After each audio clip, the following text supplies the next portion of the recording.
छोटे से गांव खिड़खिरा में एक बगीचा था जिसे लोग रहस्यमयी बगीचा कहते थे। इस बगीचे के बारे में कहा जाता था कि वहां से जो भी गया उसे कभी कुछ अजीब सी चीजें देखने को मिलती थीं। बगीचा गांव के बाहर स्थित था और वहां कोई अकेला जाने की हिम्मत नहीं करता था। 8 साल का राहुल बहुत ही जिज्ञासु लड़का था। उसे हर चीज के बारे में जानने की इच्छा रहती थी। जब उसने गांव वालों से रहस्यमयी बगीचे की कहानियां सुनी तो वह बहुत उत्साहित हो गया। एक दिन उसने अपने सबसे अच्छे दोस्त मोहित से कहा, चलो बगीचे की सच्चाई का पता लगाते हैं।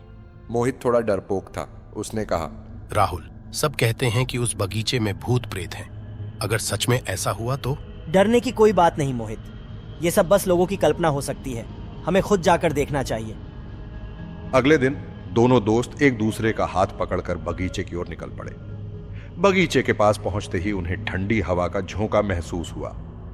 बगीचा घना और शांत था। वहां बड़ी बड़ी बेलें और ऊंचे पेड़ थे। सूरज की रोशनी भी मुश्किल से अंदर आ रही थी। जैसे ही वे अंदर गए उन्हें अजीब सी आवाजें सुनाई देने लगीं। मोहित घबराकर बोला, राहुल, मुझे डर लग रहा है, चलो वापस चलते हैं। लेकिन राहुल ने उसे समझाया, डरने की कोई जरूरत नहीं, ये बस हवा की आवाज है। कुछ कदम आगे बढ़ने पर उन्हें एक पुराना कुआं दिखा। कुएं के पास एक तख्ती लगी थी जिस पर लिखा था, जो सच्चा दिल लेकर आएगा उसे इसका राज मिलेगा। राहुल ने सोचा, यहाँ कुछ न कुछ जरूर छिपा है, हमें इसे समझना होगा। उन्होंने कुएं के चारों ओर देखा लेकिन वहां कुछ खास नहीं मिला। तभी अचानक राहुल को लगा कि कुएं के अंदर से किसी ने उसे पुकारा। वह घबराया नहीं, बल्कि उसने मोहित से कहा, क्या तुमने भी आवाज सुनी? मोहित ने सिर हिलाया और कहा, हाँ, लेकिन मुझे डर लग रहा है। राहुल ने हिम्मत करके कुएं में झांक कर देखा।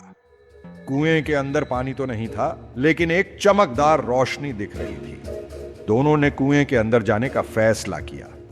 कुएं के अंदर एक छोटी सुरंग थी। सुरंग के अंत में एक दरवाजा था। दरवाजे पर लिखा था, ज्ञान ही सबसे बड़ा खजाना है। दरवाजा खोलते ही दोनों एक अद्भुत कमरे में पहुंच गए। कमरे में दीवारों पर चमकते हुए अक्षर लिखे थे। वहां पर एक किताब रखी हुई थी जिस पर लिखा था, यहां आने वाले बच्चों के लिए एक शिक्षा। राहुल ने किताब खोली और पढ़ने लगा।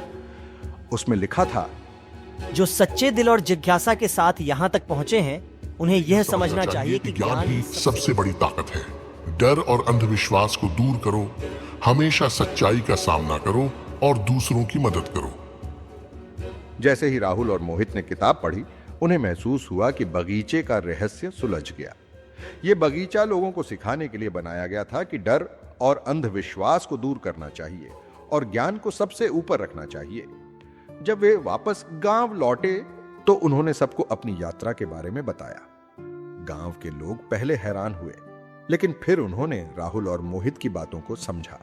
धीरे धीरे गांव वालों ने रहस्यमयी बगीचे में जाना शुरू कर दिया और उन्होंने वहां की सीख को अपने जीवन में उतारना शुरू कर दिया। इस तरह राहुल और मोहित ने गांव के लोगों को अंधविश्वास से बाहर निकालकर ज्ञान की ओर प्रेरित किया। डर और अंधविश्वास से बाहर निकलकर सच्चाई और ज्ञान को अपनाना ही सच्चा साहस है।